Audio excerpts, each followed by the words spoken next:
Hello, wonderful learners. Welcome to English in Advance. I am your host, Jessica, and I am so incredibly happy to have you here with me today. If you have been looking for a way to truly immerse yourself in the English language without feeling like you are sitting in a boring classroom, you have come to the right place. Today is going to be special. We are not just going to memorize lists of words or stress over complicated grammar rules that you might never actually use in real life. Instead, we are going to focus on flow, on feeling, and on the natural rhythm of daily conversations. My goal for this session is to help you bridge that gap between understanding English and actually speaking it with confidence in your everyday life. We are going to walk through a typical day, exploring real situations, real emotions, and the real phrases native speakers use when they are talking to their friends, their colleagues, and their families. So, I want you to get comfortable. Maybe you are driving right now, maybe you are cooking dinner, or maybe you are just relaxing with a cup of coffee. Whatever you are doing, just let my voice guide you. Let's treat this like a conversation between friends. Let us start right at the beginning of the day. Think about what happens when you first wake up. The alarm goes off. What is the first thing you say to yourself? Maybe you are a morning person and you think, great, I am ready to seize the day. But if you are like many of us, you might feel a bit groggy. That is a great word to know. Groggy means you are sleepy and not thinking clearly yet. You might say to yourself, I am so groggy I need to hit the snooze button. Notice that phrase, hit the snooze button. We do not usually say press the button in casual speech. We say hit the button because it sounds more active and natural. So you hit snooze, you roll over, and you take another 5 minutes. When you finally get out of bed, you might tell your partner or your family, I am going to make some coffee. Or, if you want to sound even more natural, you might say, I am going to brew some coffee. To brew specifically refers to making coffee or tea. It paints a picture of the process. Now imagine you are in the kitchen. This is a great time to practice what we call narrating your day. This is a powerful technique for fluency. As you move around, describe what you are doing in your head or even out loud. You can say, I am grabbing a mug from the cupboard. I am pouring the milk. I am looking for a spoon. It sounds simple, but connecting the physical action with the English verb instantly helps your brain remember the vocabulary without translating from your native language. Let's try a common morning conversation. Imagine you are speaking to someone in your house. You might ask, did you sleep well? That is the standard textbook question. But in real life, we often shorten things or use different phrases. We might say, how did you sleep? Or simply, sleep okay. Notice how the tone goes up at the end. That rising intonation turns the statement into a question. If someone asks you that, you can reply, I slept like a log. This is a classic idiom. A log implies a heavy piece of wood that does not move. So if you slept like a log, you slept very deeply and did not wake up during the night. On the other hand, if you had a bad night, you might say, I tossed and turned all night. To toss and turn describes the physical action of moving around in bed because you cannot get comfortable. Let's move on to leaving the house. You are dressed, you have your bag, and you are ready to go. A very common phrasal verb we use here is head out. Instead of saying, I am leaving now, which is perfectly correct but a little formal, native speakers will almost always say, I am heading out now. It feels dynamic. It implies movement toward a destination. You might say, I am heading out, see you later, Or if you are running late, which happens to the best of us, you might say, I have got to dash. To dash means to run or move quickly. I have got to dash. I am running behind schedule. That phrase, running behind schedule, is much better than just saying, I am late. It sounds a little more professional, like you have a plan, but you are just slightly delayed. Now, imagine you are stepping out onto the street. Maybe you see a neighbor. In many cultures, and definitely in English-speaking ones, we love small talk. Small talk is that polite, casual conversation about unimportant things, usually the weather or traffic. It is a social glue that keeps things friendly. You see your neighbor, John. You wave and say, Morning, John. Beautiful day, isn't it? This is called a tag question. You make a statement, it is a beautiful day, and you add, isn't it? To invite him to agree with you. It is a great way to start a conversation. John might reply, It sure is. I hope it stays this way. Or if the weather is bad, you might say, Looks like rain. That means it appears that it will rain soon. John might reply, Yeah, you better grab an umbrella just in case. Just in case is a wonderful phrase. It means doing something as a precaution, to be safe rather than sorry. Let's get into your commute. Maybe you take the bus or the train. This is a gold mine for listening practice. If you are on the train, you might hear announcements like, Please mind the gap. This is iconic in London, meaning be careful of the space between the train and the platform. If the train is crowded, you might need to squeeze past someone. You wouldn't just push them.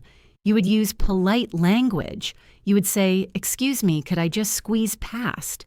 Using the word squeeze acknowledges that it is tight and you are trying to be as small as possible. If someone bumps into you, they might say, Oh, sorry about that. Your natural response should be, No worries, or it's all good. These are very common, friendly ways to say it is okay or you are forgiven. We rarely say I forgive you in a casual setting because that sounds too serious and dramatic. No worries is the perfect casual response. Now you have arrived at work, or perhaps your university. This is where the language shifts slightly. It becomes a mix of professional and casual. When you see your colleagues, you don't just say hello. You might say, How's it going? Or how are things? These are open-ended questions. If someone asks you, How's it going? You do not need to give a life history. A simple, pretty good you is perfect. Or if you are busy, you might say, hanging in there. This is a very relatable idiom. Hanging in there means you are surviving, you are okay, but things are maybe a little tough or busy. It is a way of bonding over the shared stress of work. Let's imagine you are in a meeting. This is where many learners get nervous. You want to sound smart, but you also want to be polite. If you didn't hear what someone said, please do not just say what. That can sound rude. Instead, try saying, Could you run that by me again? To run something by someone means to tell them or explain it to them. So, asking them to run it by you again is a polite request for repetition. Or you could say, I didn't quite catch that. To catch in this context means to hear or understand. I'm sorry, I didn't quite catch that last part. It puts the blame on you, not them, which is very polite. If you want to share an idea, you might say, I would like to weigh in on this. To weigh in means to give your opinion or add your thoughts to a discussion. It sounds professional and confident. I would like to weigh in on the marketing plan. It shows you have something valuable to contribute. Let us switch gears a little bit now. Switching gears is an idiom that comes from driving a manual car, but we use it in conversation to mean changing the topic or the focus. Let's switch gears and talk about lunchtime. You are hungry. You turn to a coworker and ask, "You up for lunch?" Asking, "Are you up for something?" means, "Do you want to do it?" Or, "Are you interested?" You up for grabbing a bite? Grabbing a bite is very casual slang for getting some food quickly. Your colleague might say, "I am swamped right now." If someone is swamped, imagine a swamp, which is wet, muddy land that is hard to move through. Being swamped at work means you are stuck in too much work. You are very busy. They might say, "I am swamped. I will just eat at my desk." You can reply, "No worries, catch you later." Catch you later is a friendly way to say goodbye for a short time. So you go to a sandwich shop or a cafe. Ordering food is a daily necessity. The key here is politeness and speed. Instead of saying, "I want the chicken sandwich," which sounds a bit demanding, try saying, "Could I have the chicken sandwich, please?" Or, "I will take the chicken sandwich." "I'll take" is very common in North America. If you are not sure what you want, you can say, "Can you give me a minute? I am still deciding." The server will appreciate that you are communicating with them. When you get your food, they might say, "There you go." And you should reply with a cheerful thanks or verbalize your appreciation by saying, "That looks great, thank you. Let's talk about making plans." Maybe it is Friday afternoon and you are talking to a friend on the phone. You want to do something this weekend. You might ask, "Do you have anything going on this weekend?" Asking if they have anything going on is asking if they are busy. If they say, "No, not really, I am pretty free," you can suggest a plan. You could say, "Do you want to check out that new movie?" To check out means to go see, investigate, or experience something new. It is a very versatile phrasal verb. You can check out a movie, check out a restaurant, or check out a book. If your friend agrees, they might say, "Sounds like a plan. This is a confirmed agreement." It means, "Yes, let's do it." However, sometimes we have to cancel plans. This can be awkward, but if you have the right words, it is much easier. Suppose you are feeling unwell or you are just too tired. You can call your friend and say, "Hey, I am so sorry, but I am going to have to take a rain check." This is one of my favorite idioms. To take a rain check comes from baseball games where, if it rained, you got a ticket to come back another day. In conversation, it means you cannot do it now, but you want to do it another time in the future. It softens the blow of canceling. You can say, "I am feeling a bit under the weather. Can we take a rain check?" Under the weather is a gentle idiom for feeling sick. It is not usually for a serious illness, but more for a cold, a headache, or just feeling tired. Your friend will understand and likely say, "Of course, hope you feel better soon." Now let's go a little deeper into expressing feelings. Fluency is not just about ordering coffee or scheduling meetings. It is about sharing how you feel. Sometimes you feel overwhelmed. You might say, "I have a lot on my plate right now." Having a lot on your plate does not mean you have too much food. It means you have many responsibilities or problems to deal with. It is a visual way to explain stress. If you are talking to a friend about a problem, they might give you advice. If you think the advice is good, you can say, "That makes sense." If you are not sure, you might say, "I see what you mean, but I am not sure if that will work." This shows you are listening and respecting their opinion, even if you disagree. Disagreeing politely is an advanced skill. You never want to just say, "No, you are wrong." Instead, try, "I see it differently," or I have a different perspective. Let's imagine it is evening now. You are back home. You are winding down. To wind down means to relax gradually after doing something tiring or stressful. I love to wind down with a good book. You might be cooking dinner. If you are following a recipe, you might need to chop, slice, or dice vegetables. These are specific verbs.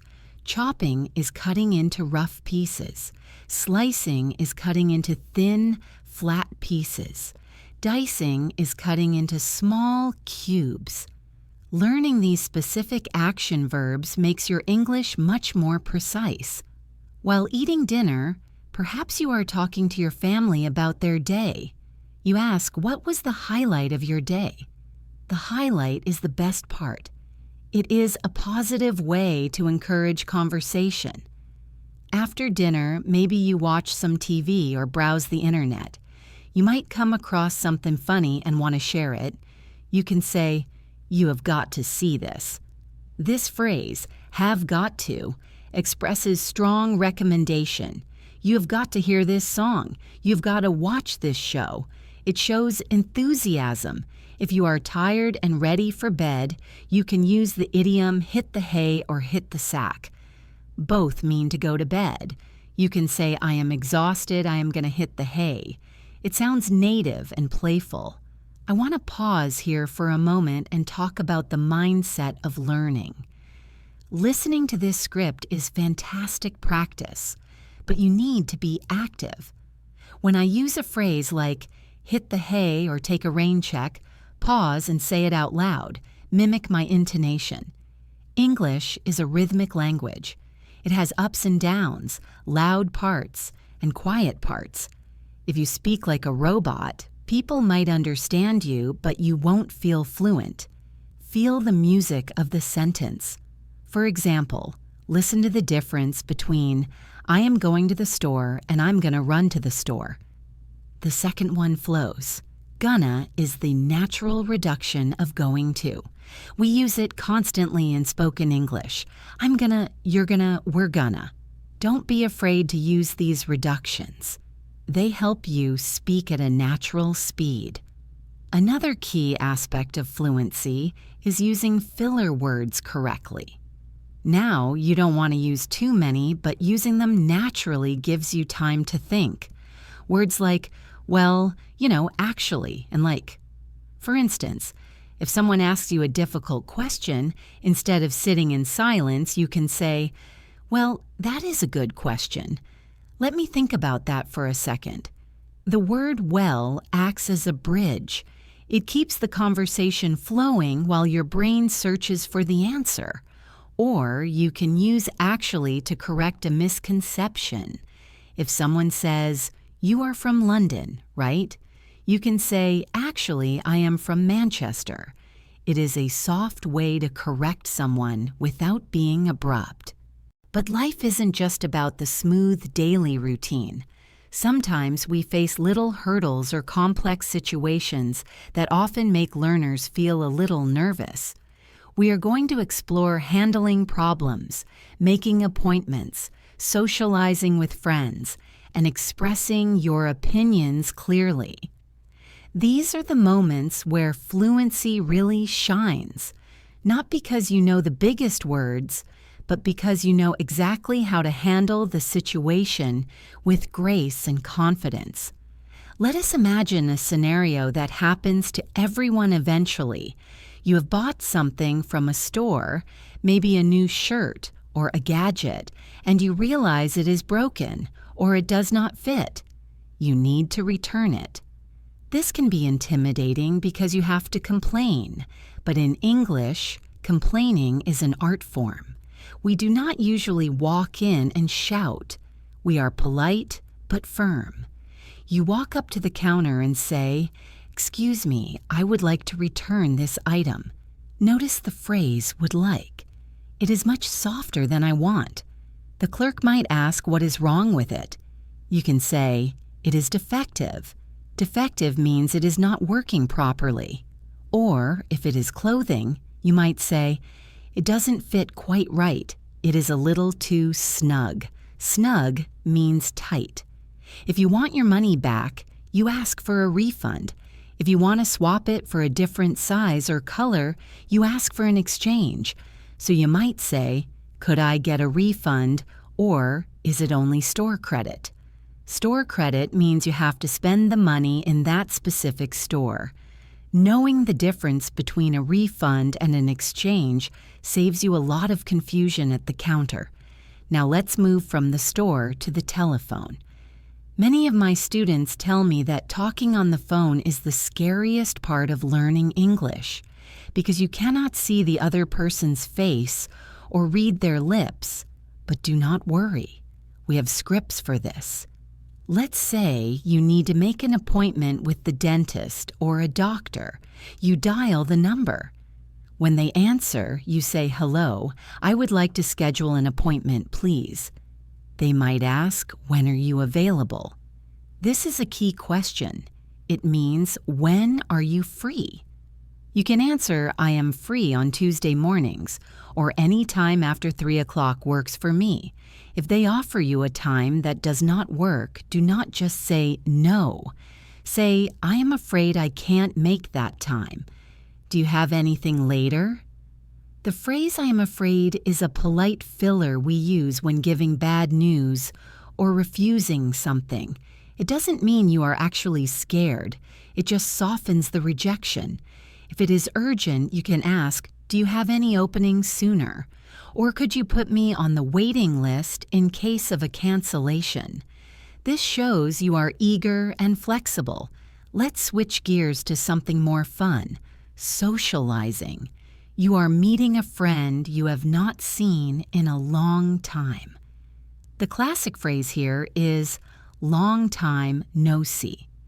It is grammatically incorrect if you analyze it, but it is a fixed phrase that everyone uses.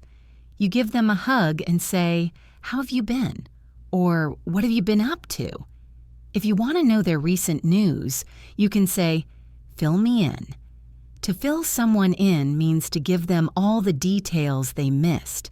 They might tell you about a new job or a trip. You should respond with enthusiasm. "No way, tell me more," or "Get out." In this context, "get out" does not mean leave the room.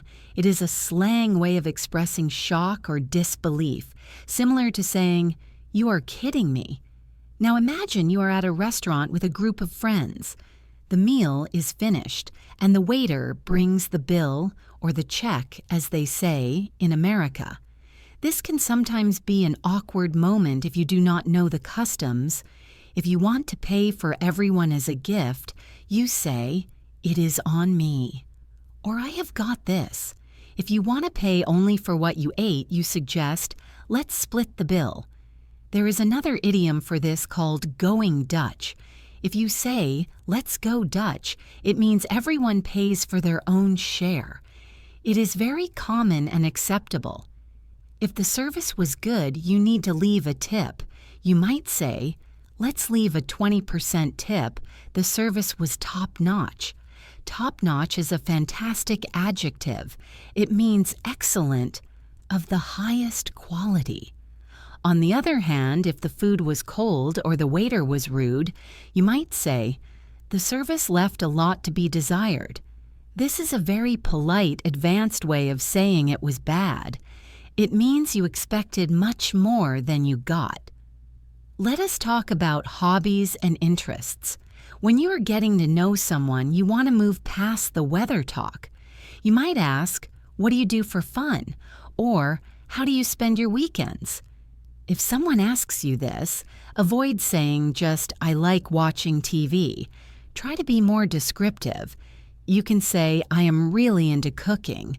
To be into something means you are interested in it. Or, "I am a bit of a bookworm." A bookworm is someone who loves to read.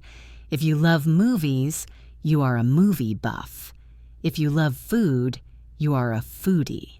Using these specific nouns makes you sound much more fluent.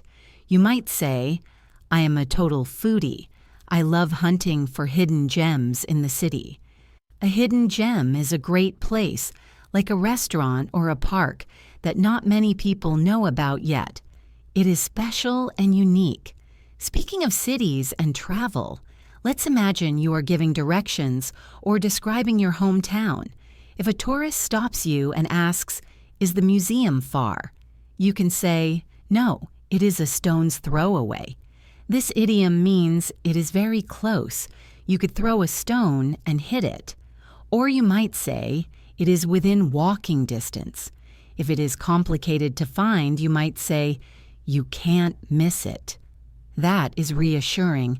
It means the building is so big or obvious that they will definitely see it. If you want to describe your city, you might say, "It is a bustling city." Bustling means full of energy, noise, and activity. Or maybe you live in a quiet area. You can say, "I live on the outskirts of town." The outskirts are the edges of the city, away from the center. It is usually quieter there. If you want to say your neighborhood is very safe and calm, you can say, "It is a leafy neighborhood." Leafy implies there are lots of trees and it is a pleasant place to live. Now, I want to address something very important, asking for clarification. In a real conversation, sometimes people speak too fast or they use a word you do not know. Never just nod and pretend to understand. That stops your learning. Instead, interrupt politely. You can say, "Sorry to cut you off, but what does that word mean?" To cut someone off means to interrupt them. Or you can say, "I am not familiar with that expression. Could you explain it?" Native speakers love explaining their language. They will not think you are stupid. They will respect that you want to understand. Another great phrase is, "To put it another way." You use this when you are trying to explain something and the other person looks confused. You can say, "It is complicated." To put it another way, it is like a difficult puzzle. This helps you rephrase your thoughts. Let's go a little deeper into emotions. Life isn't always happy. Sometimes you feel frustrated or sad. If you are having a bad day, you can say, "I am feeling a bit down in the dumps." This is a colorful idiom for feeling sad or depressed. Or maybe you are just tired of doing the same thing every day. You can say, "I feel like I am stuck in a rut." A rut is a deep track in the ground made by a wheel. If you are stuck in a rut, you are bored with your routine and need a change. On the positive side, if you are very happy, you can say, "I am over the moon." This means you are absolutely delighted. "I got the job and I am over the moon." Or you can say, "I am on cloud 9." Both of these idioms express extreme happiness. Let's talk about the workplace again, but this time about negotiation and agreement. Imagine you are discussing a plan with a colleague. You agree with them completely. You can say, "We are on the same page." This means you have the same understanding. If you disagree but you want to find a solution, you can say, "Let's meet halfway." This is a compromise. You give a little, I give a little. If you are working on a project and you want to finish it for the day, you can say, "Let's call it a day." This is the perfect phrase for ending a work session. It means let's stop working now and go home. Okay, team, we have done good work. Let's call it a day. Now, consider the concept of time. We use so many phrases about time in English. If you do something very rarely, you say, "I do that once in a blue moon." A blue moon is a rare event, so this means hardly ever. If you arrive at the very last moment before something starts or closes, you say, "I got there in the nick of time." The nick of time means just before it was too late. If you are waiting for something and you are bored, you might say, "I am just killing time." Killing time means doing something unimportant just to keep busy while you wait. For example, I was killing time at the airport by reading a magazine. Speaking of doing difficult things and managing your time, Let's talk about one of the most high-pressure situations, the job interview. This is a high-pressure situation, but with the right preparation, you can shine. Imagine you are sitting across from a hiring manager. They almost always start with, "Tell me a little about yourself." This is your elevator pitch. You don't want to recite your whole life story. You want to highlight your professional journey. You might start by saying, "I have a background in marketing with a focus on digital strategy." Notice the phrase, "have a background in." It is professional and clear. Then you might say, "In my previous role, I was responsible for leading a team of 5. Being responsible for is a great way to describe your duties without just listing them.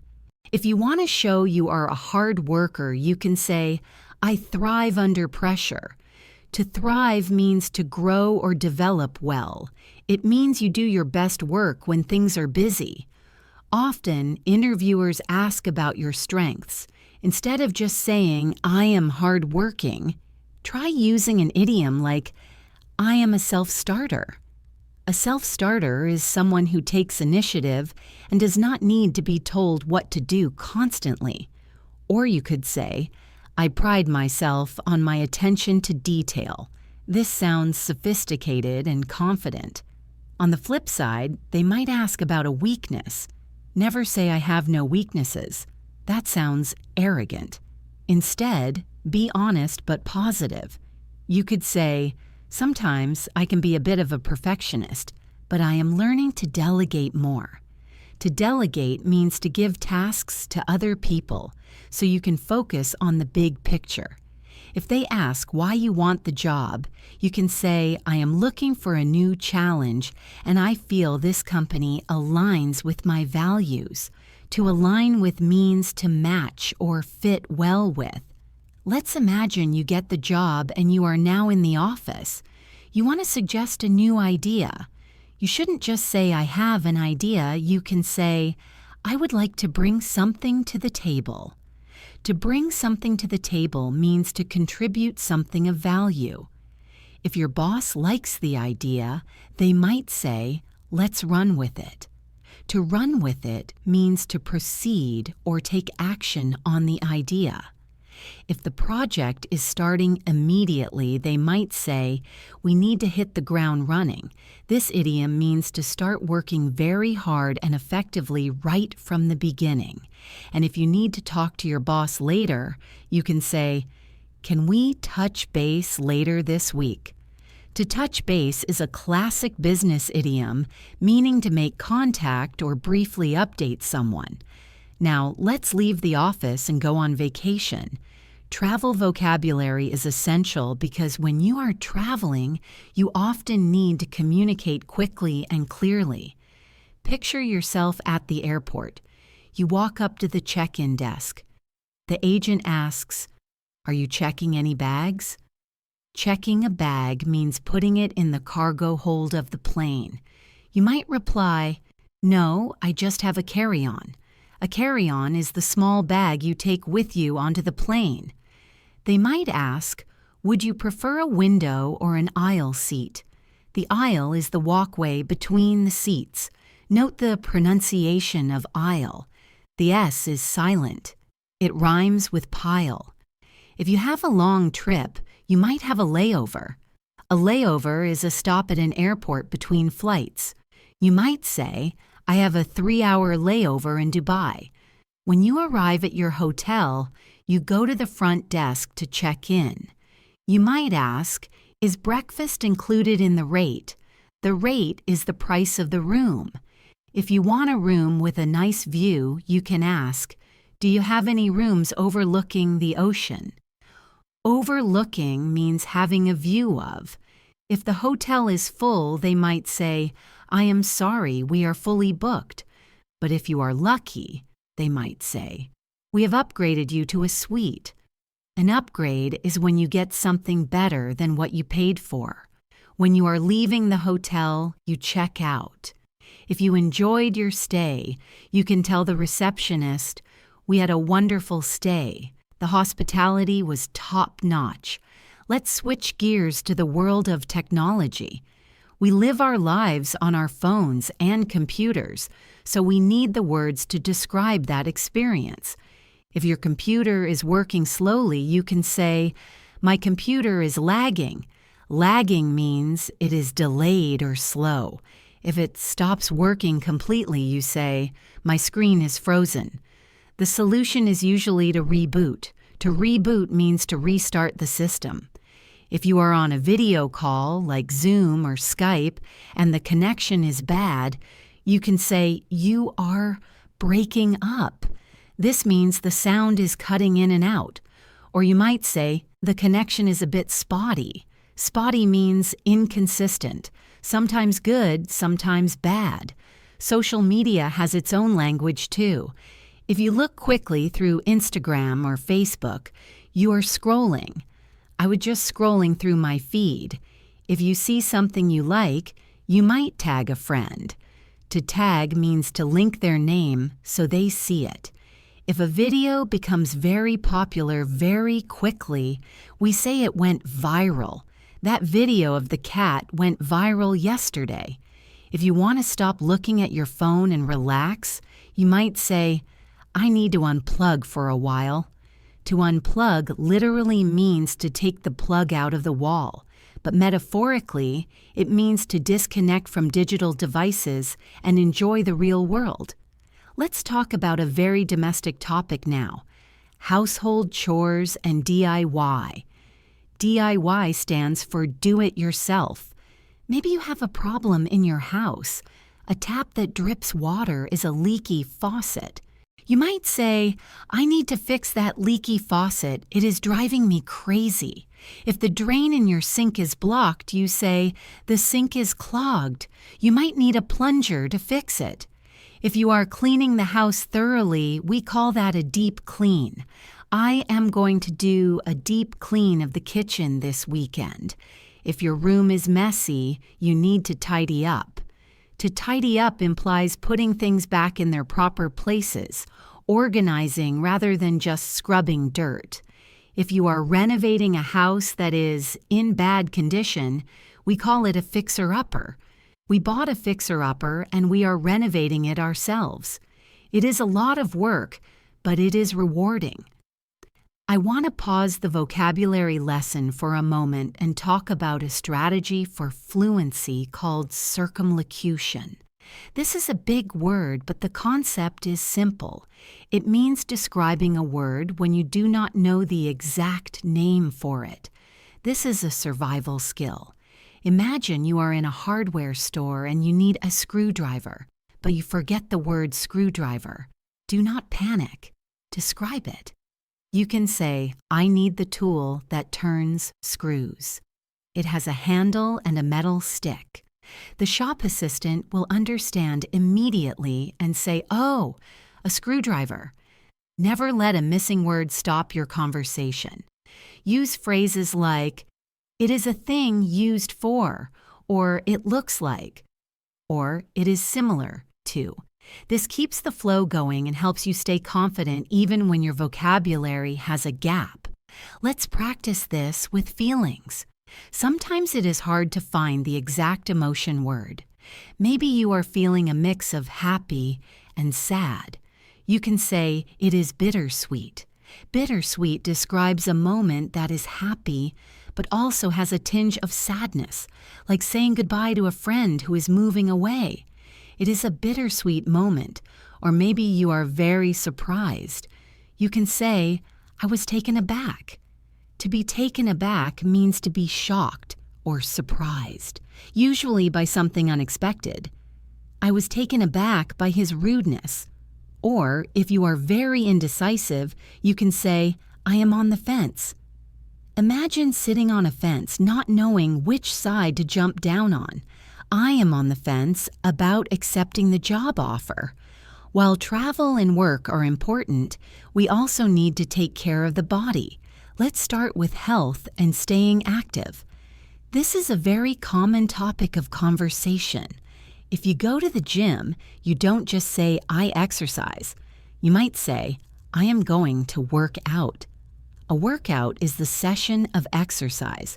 You might tell a friend, I need to hit the gym. There is that word hit, again. We love using it for starting action.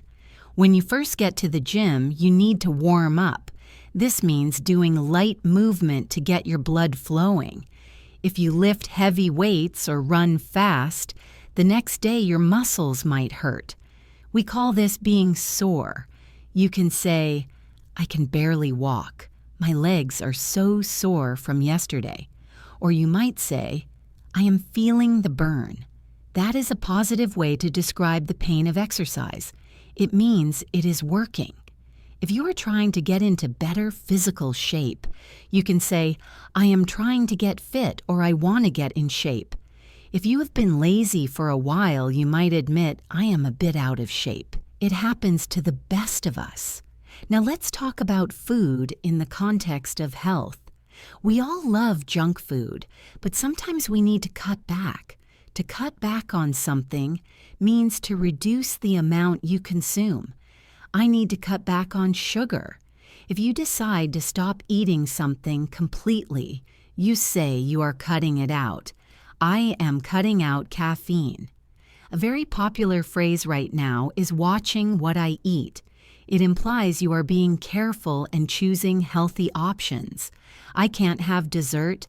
I am watching what I eat. If you have a weakness for sweets like chocolate or cake, you can say, I have a sweet tooth.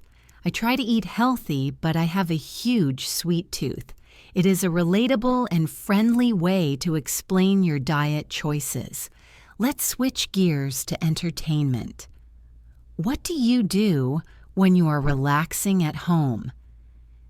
In the age of Netflix and streaming, we have a specific vocabulary for this. If you watch an entire season of a TV show in one weekend, that is called binge watching. I binge watch that new crime series all weekend. If a show is very exciting and you cannot stop watching, you say, I am hooked. To be hooked means you are addicted in a good way. If an episode ends at a very dramatic moment and you don't know what happens next, that is a cliffhanger. I hate cliffhangers. They make you wait for the next season. Now, be careful when talking about movies with friends who haven't seen them yet. You do not want to give away the ending. If you reveal the ending, that is called a spoiler. You should always say, spoiler alert, before you discuss the plot twist. If a movie was very sad and made you cry, you can call it a tear-jerker. That movie was a total tearjerker. I went through a whole box of tissues. On the other hand, if it was funny, you can say it was hilarious, I was laughing my head off. Now, I promised we would talk about the weather. In English-speaking cultures, especially in the UK and parts of North America, weather is the #1 small talk topic. But you need more words than just hot and cold. If it is raining lightly, you can say, it is drizzling. If it is raining very hard, you can say it is pouring. There is an idiom, it is raining cats and dogs. But to be honest, we rarely use that in real life anymore. It is a bit old-fashioned. Instead, we say, it is chucking it down or it is coming down in buckets. If the sky is covered in gray clouds, we say, it is overcast. Today is a bit gloomy and overcast. If it is very hot and there is a lot of moisture in the air, so you feel sticky, we say it is humid or it is muggy. It is so muggy out there, I am sweating already. If it is cold, you might say it is chilly. Chilly is just a little cold. If it is freezing, you can say it is biting cold. When it is cold, you need to bundle up. To bundle up means to wear many layers of warm clothes, like scarves and hats. Make sure you bundle up, it is freezing outside. Let's move on to a slightly more advanced social skill, being diplomatic. Sometimes you have to say no, or you have to tell someone they are wrong, but you do not want to be rude.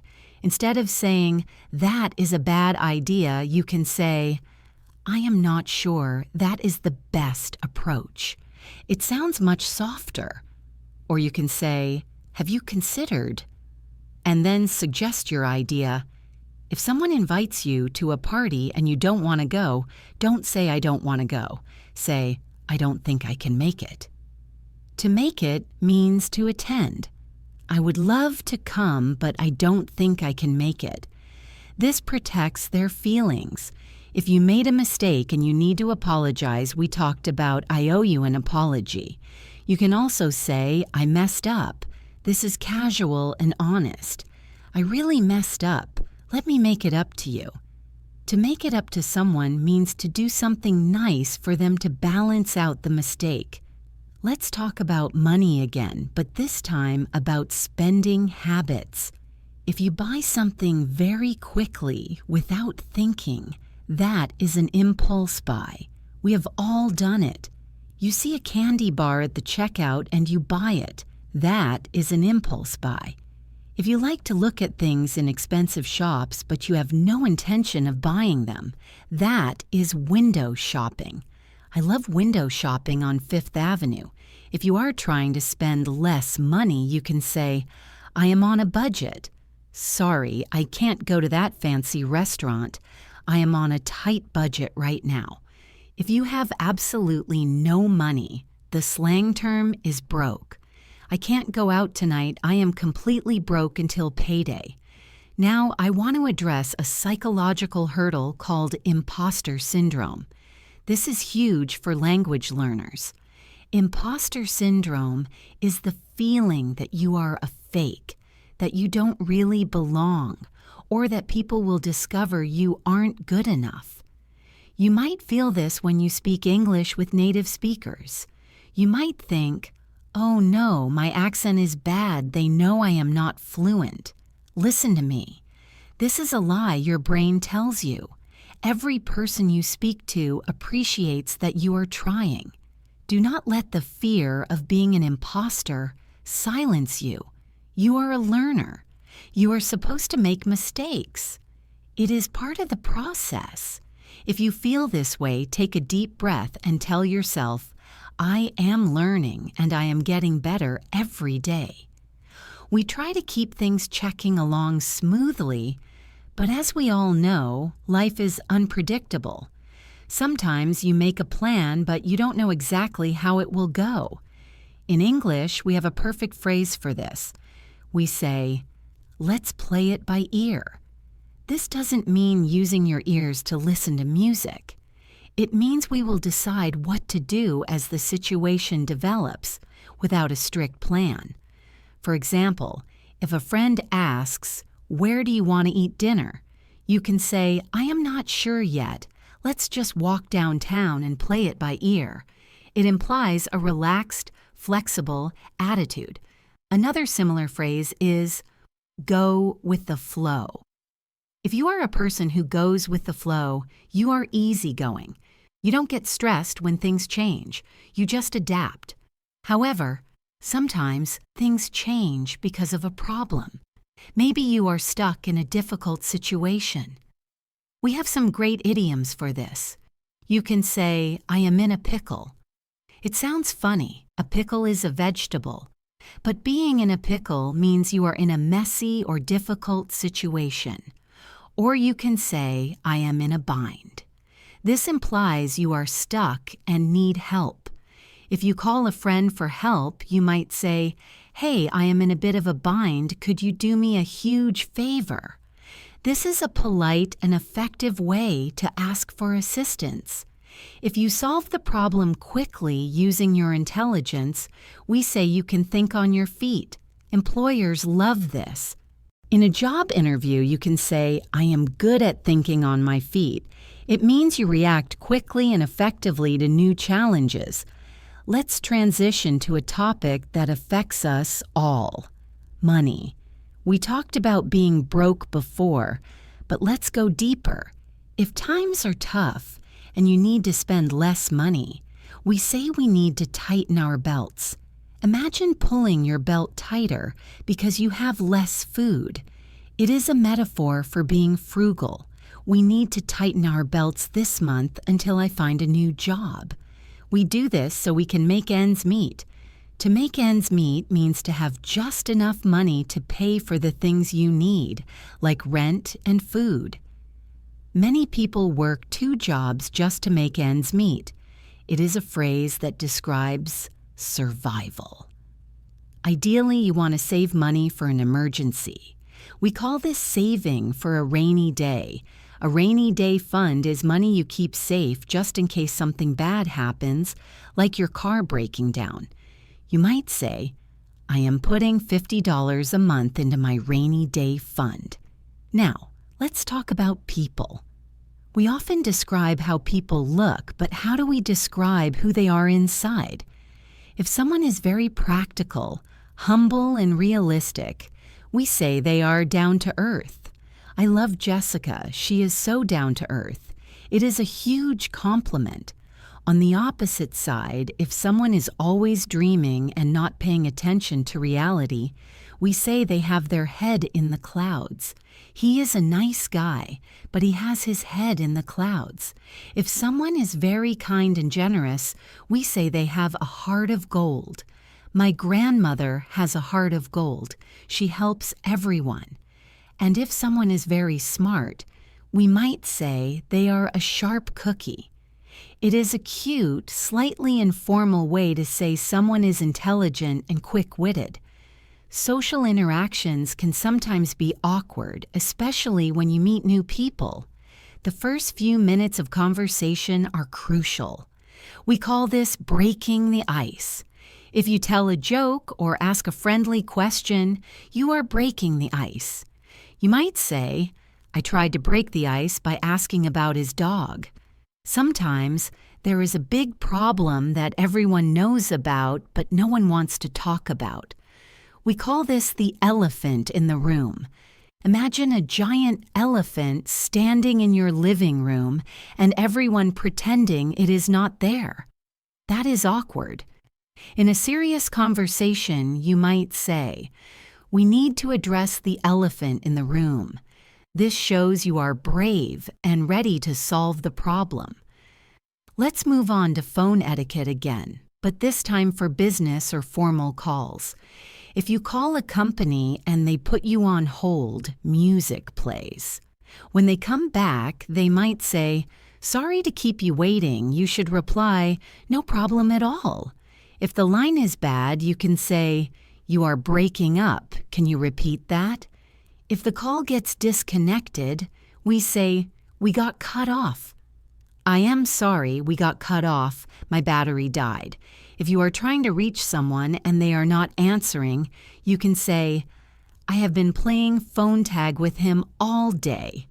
Phone tag is when you call him and he misses it, then he calls you and you miss it.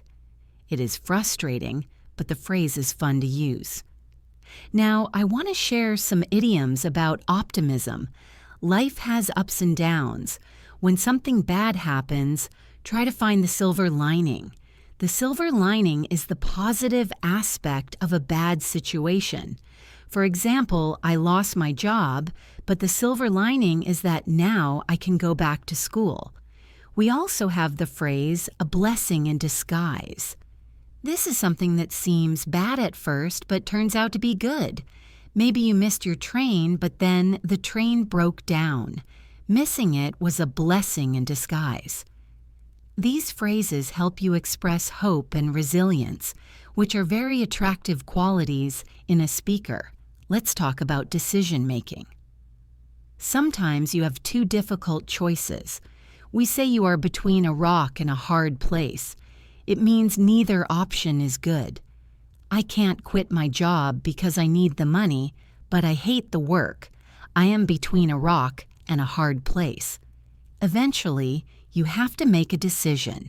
We call this taking the plunge. It implies diving into deep water. I finally took the plunge and moved to New York. Or you might say, I am going to give it a shot. To give it a shot means to try something, even if you are not sure you will succeed. You should definitely apply for that job, just give it a shot. Learning to think on your feet often comes from experience, but it also starts with how we approach learning itself. Let's explore the world of school and studying. Even if you finished school years ago, these phrases are used all the time in daily life. Imagine you have a big exam coming up. You need to study hard. We say, I need to hit the books. It means to begin studying with intensity. If you wait until the very last night to study, you are cramming. I stayed up all night cramming for the history test. If you stay awake all night to study or work, we call that pulling an all-nighter. I pulled an all-nighter to finish my report. It is exhausting, but sometimes necessary. If you do very well on the test, you passed with flying colors. This means you got a high score and it was easy for you. On the other hand, if you decide not to go to class because you are lazy or want to have fun, we call that playing hooky or skipping class. But I know none of you would ever do that. Now, let's talk about learning in a broader sense. When you start a new job or learn a new skill, you are learning the ropes. This is a sailing idiom. You have to learn how to handle the ropes of the ship.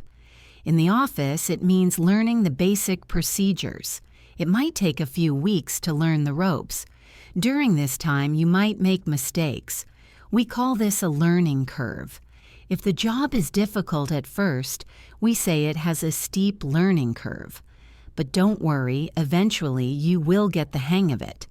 If you make a mistake and have to start all over again from the beginning, we say, it is back to the drawing board. This isn't a failure. It just means the first plan didn't work, so we need a new plan. Let's shift to talking about habits and lifestyle changes. We all have habits we want to change. If you want to stop a bad habit like smoking or biting your nails, we say you want to kick the habit. It is hard to kick the habit, but you can do it. If you want to start behaving in a better way, generally, we say you are turning over a new leaf. Imagine turning the page of a book to a fresh, clean page. I am turning over a new leaf and going to the gym every morning. If you do something rarely, remember we said once in a blue moon. But if you do something sometimes, with no regular pattern, we say you do it every now and then or once in a while. I go to the cinema every now and then. Now I want to address a grammar point that trips up so many people. The difference between used to and be used to. Listen carefully. I used to play tennis means I played in the past, but I do not play now. It is a finished habit. I used to live in London. But I am used to the rain means I am accustomed to it. It does not bother me anymore. It is normal for me. And I am getting used to it means it is becoming normal. But the process is not finished. For example, if you move to a new country, driving on the other side of the road is scary. You might say, I am not used to driving on the left yet, but I am getting used to it. Practice this distinction. It changes the meaning completely. Let's talk about describing places and atmospheres. We often use the word vibe, which is short for vibration. It means the feeling of a place. That restaurant has a really chill vibe. Chill means relaxed, or maybe a place is very serious and strict. You might say it feels a bit uptight. If a room is full of people and noise and energy, we say it is lively or buzzing. The city center is buzzing tonight. If a place is very small and tight, specifically a room, we might say there's not enough room to swing a cat. It is a funny idiom. I looked at an apartment yesterday, but it was tiny. There wasn't enough room to swing a cat. On the other hand, if a place is far away from everything, in a quiet area, we say it is in the middle of nowhere. We got lost and ended up in the middle of nowhere. Social dynamics are also important. How do you talk about your friends? If you have a friend who is always there for you through good times and bad times, we say they have been with you through thick and thin. That is a true friend. However, some friends only appear when things are going well. We call them fair weather friends. Like the weather, they are only there when it is sunny. Avoid fair weather friends. If you have a disagreement with a friend, we say you had a falling out. We had a falling out over money, but hopefully you can resolve it and bury the hatchet. To bury the hatchet means to stop fighting and make peace. Let's bury the hatchet and be friends again. Let's move to the workplace and talk about meetings and opinions again. If you agree completely with someone, you can say, "We see eye to eye." My boss and I don't always see eye to eye. If you want to be very honest, you can say, "I am going to lay my cards on the table." This comes from poker. You show everyone what you have. It means you are revealing your true position or intentions. I am going to lay my cards on the table. I need a raise or I might have to leave. If someone is avoiding the main topic and talking about unimportant things, you can tell them, "Stop beating around the bush." Beating around the bush means avoiding the point. Please don't beat around the bush, just give me the bad news. Now that we've looked at habits, let's apply some of this language to a very common activity, shopping. We often call shopping for fun retail therapy because buying something new can make you feel better. But the vocabulary here is specific. Imagine you are in a clothing store. You see a jacket you like. You don't just put it on, you ask, "Can I try this on?" To try on means to put clothes on to see if they fit. And here is a distinction that confuses many learners: the difference between fit and suit. Listen closely. Fit is about size. If the jacket is too small, you say, "It doesn't fit." Suit is about style and appearance. If the color looks terrible on you, you say, "It doesn't suit me." So something can fit perfectly but not suit you at all. Knowing this difference makes you sound very advanced. While we are in the store, let's talk about dress codes. If you have a fancy party to go to, you need to dress up. To dress up means to wear formal or fancy clothes. On the other hand, if it is a casual Friday at work, you can dress down. Dressing down means wearing comfortable, informal clothes, like jeans. If an outfit is too loud or flashy, it might be described as over the top. And you might say, "I love that dress, but is it a bit over the top for a dinner party?" If you find a piece of clothing that is classic and never goes out of style, we call it a timeless piece. Every wardrobe needs a few timeless pieces, and if you are unsure about a purchase, you might ask a friend, "Does this go with my shoes?" To go with means to match or coordinate well. Let's switch gears to a completely different frustration: technology acting up. We live surrounded by gadgets and they break. If your television or computer is not working correctly but it is not completely broken, we say it is on the blink or on the fritz. My washing machine is on the blink again. If a program keeps crashing, we say it is glitchy. There is nothing more annoying than a glitchy phone. Usually the solution is to restart it. But sometimes you have to call tech support. You might be stuck in an automated menu. You know, press 1 for sales, press 2 for support. We call this a phone tree, and it can be a nightmare. If the internet stops working, we say the Wi-Fi is down. And if you run out of battery power, you can say, "My phone died." It is a dramatic way to say the battery is empty. I need to charge my phone, it's about to die.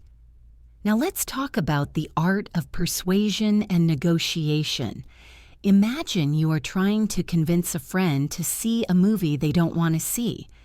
You keep asking and giving reasons. Finally, they agree. You can say, "Okay, you twisted my arm." To twist someone's arm means to persuade them to do something they were reluctant to do. It is usually used in a playful way. If you are discussing a price or a plan and you want a compromise, you can say, "Let's meet in the middle." This means we both give up a little bit to find an agreement.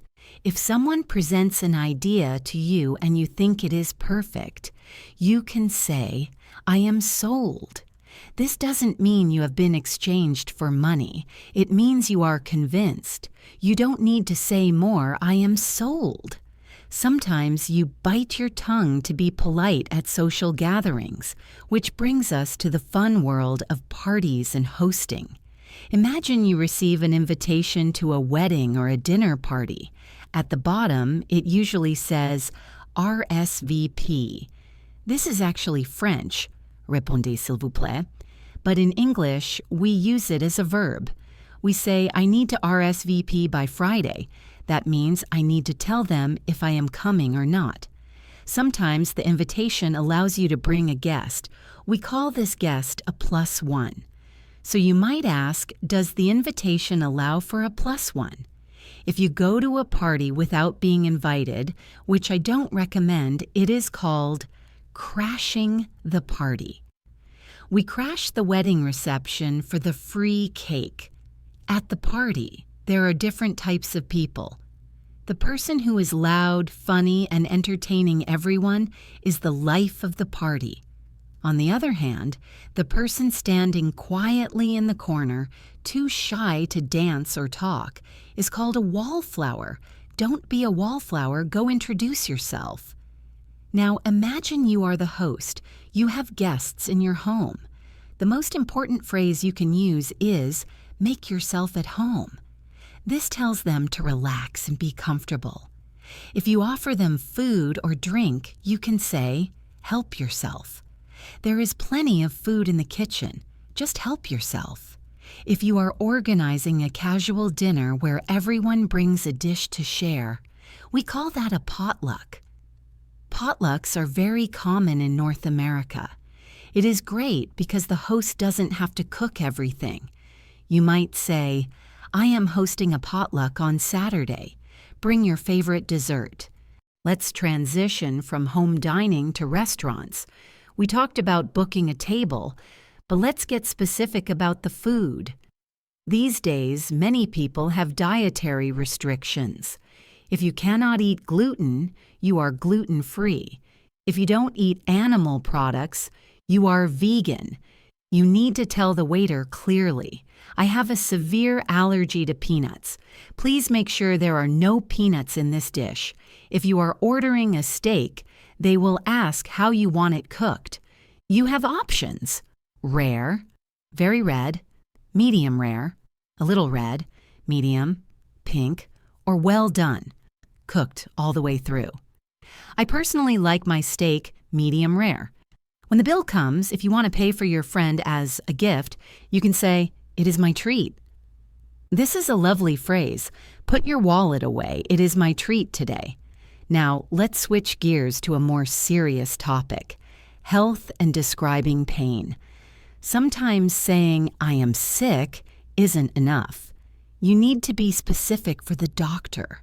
If your head hurts with a rhythmic beating sensation, that is a throbbing headache.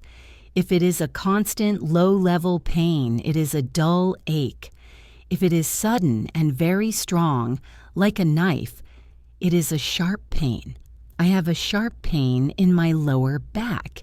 If you have a stomach virus, we often say, "I have a bug. I can't come to work. I picked up a stomach bug." When you are starting to feel better after being sick, you say, "I am on the mend. I was really ill last week, but I am finally on the mend."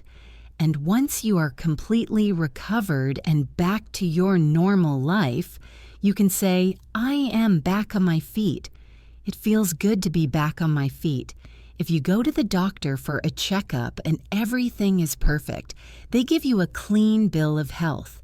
Let's talk about conversation flow again. We learned how to listen, but how do we interrupt? In many cultures, interrupting is rude, but in English conversation, if done politely, it shows enthusiasm.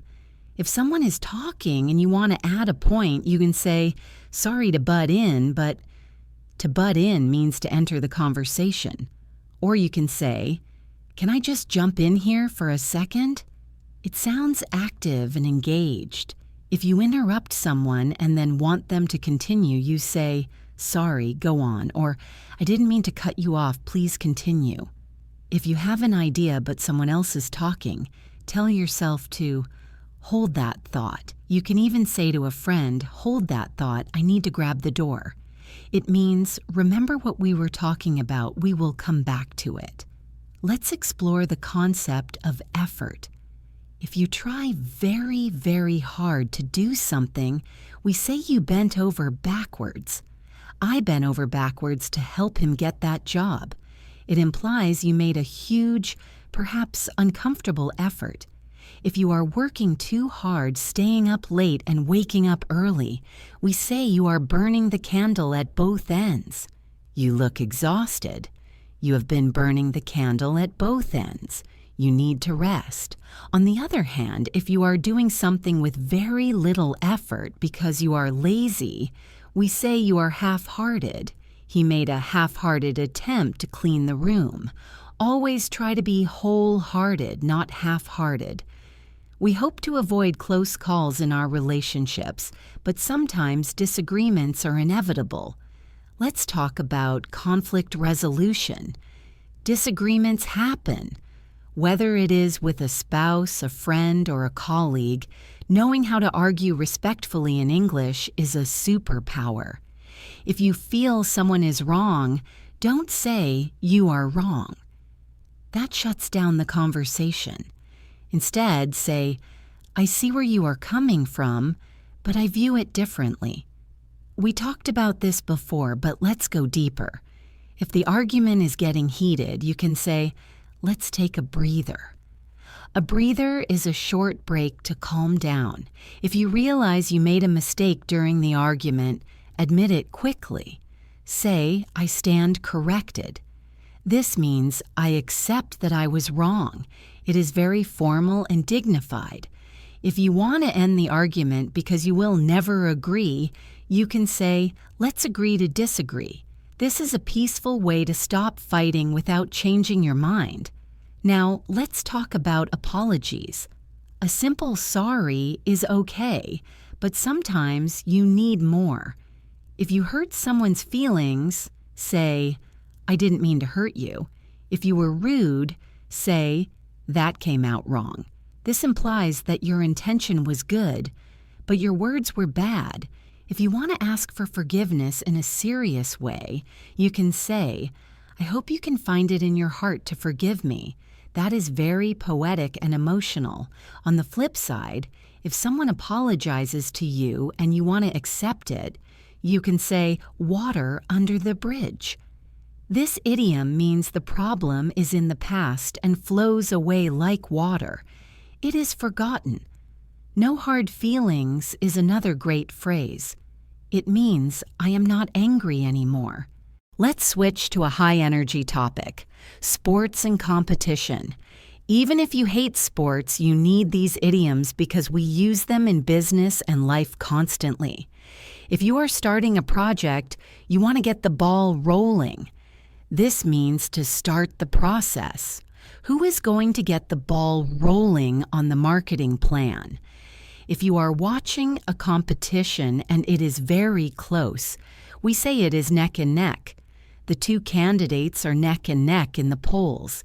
If someone saves the day at the last moment, like scoring a goal in the final second, we say they did it at the buzzer.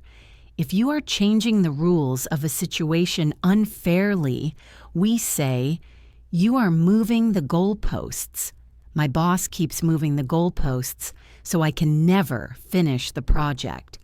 And if you need to take a big risk, we say you are swinging for the fences.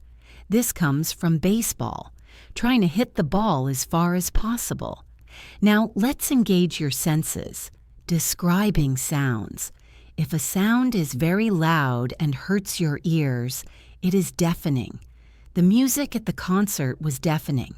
If a sound is high-pitched, like a mouse or a rusty door, it is a squeak.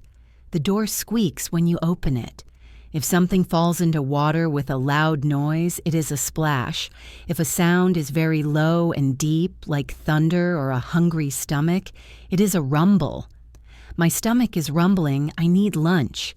If you speak very quietly so no one can hear, you are whispering. If you speak quietly and unclearly because you are annoyed, you are muttering. He walked away, muttering under his breath. What about smells? This is powerful for storytelling. If something smells delicious, like baking bread, we say it makes my mouth water. The smell of that pizza is making my mouth water. If something smells old and damp like a basement, it smells musty. If something smells sharp and chemical, it is pungent. Onions have a pungent smell, and if something smells absolutely terrible, we say it stinks or it reeks. Be careful with these words. They are strong. You reek of smoke. Thinking about your legacy naturally leads us to look forward to the future and your dreams. When you talk about your future, you can distinguish between the near future and the distant future. For the near future, you might say, I am planning to move soon. But for the distant future, we often use the phrase down the road. I am not sure what I want to do right now, but down the road, I would love to start my own business. Another great phrase is in the long run. Studying English is hard now, but it will pay off in the long run. To pay off means to bring benefits. If you have a list of things you want to do before you die, like skydiving or visiting Japan, we call that a bucket list. Skydiving is at the top of my bucket list. If you are very determined to achieve a goal, you can say, I am going to make it happen. I don't know how, but I am going to make it happen. This shows pure determination. Now, let's inject some modern flavor into your English. Language evolves and new slang appears all the time. You don't have to use it, but you should understand it. A very common phrase right now is low-key. It means secretly or slightly. I am low-key nervous about the exam. It means I am a little bit nervous, but I am hiding it. The opposite is high-key. I am high-key excited for the concert. Another popular word is vibe. We talked about it before, but we also use it as a verb. We were just vibing. It means we were relaxing and getting along well. If something changes a situation completely for the better, we call it a game changer. This new app is a total game changer for my productivity. And if something is suspicious or doesn't seem right, the younger generation might say it is sus, short for suspicious.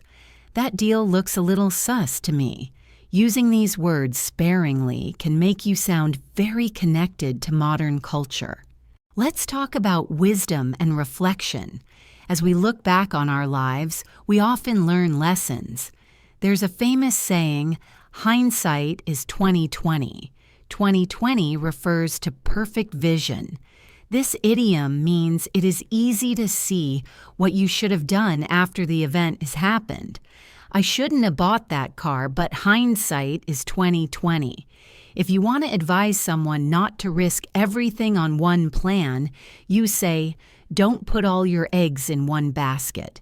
Have a backup plan. If someone is worrying about a problem that hasn't happened yet, you can say, let's cross that bridge when we come to it. This means we will deal with the problem only if it actually happens. Now, let's explore the language of deep gratitude. Thank you is great, but sometimes it is not enough. You can say, I am eternally grateful. This sounds very deep and sincere. Or, I cannot thank you enough. If someone does something incredibly kind for you, you might say, I am at a loss for words. It means you are so touched that you cannot speak.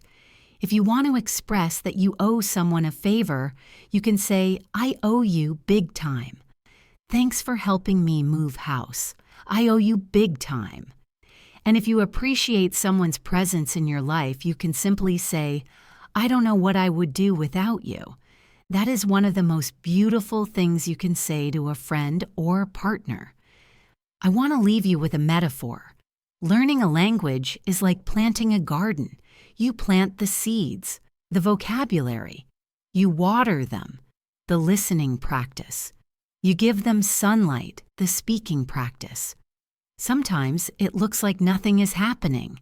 The soil looks empty, but underneath the roots are growing deep. And suddenly, one day, the flower breaks through the surface. You are in the growing phase. Trust that the roots are there. Keep watering. Keep showing up.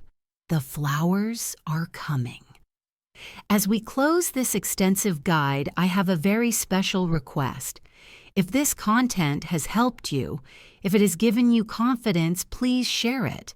Send it to a friend, a colleague, or a family member who is also learning. Help us grow this community of positive, dedicated learners. And please subscribe to the channel English in Advance. We have so much more content coming for you. More interviews, more vocabulary, more real-life practice. This is just the beginning. Your final challenge for this series is this. In the comments, I want you to write your bucket list item. What is one thing you dream of doing down the road? Use the phrase, down the road, I want to. I will be reading every single one of them, and I will be cheering you on. Thank you. Thank you for your time, your trust, and your beautiful effort. I am Jessica. It has been my absolute privilege to be your host. Go out there, speak with confidence, make mistakes, learn, laugh, and live your life in English. You are ready. Until next time, keep moving forward. Goodbye for now.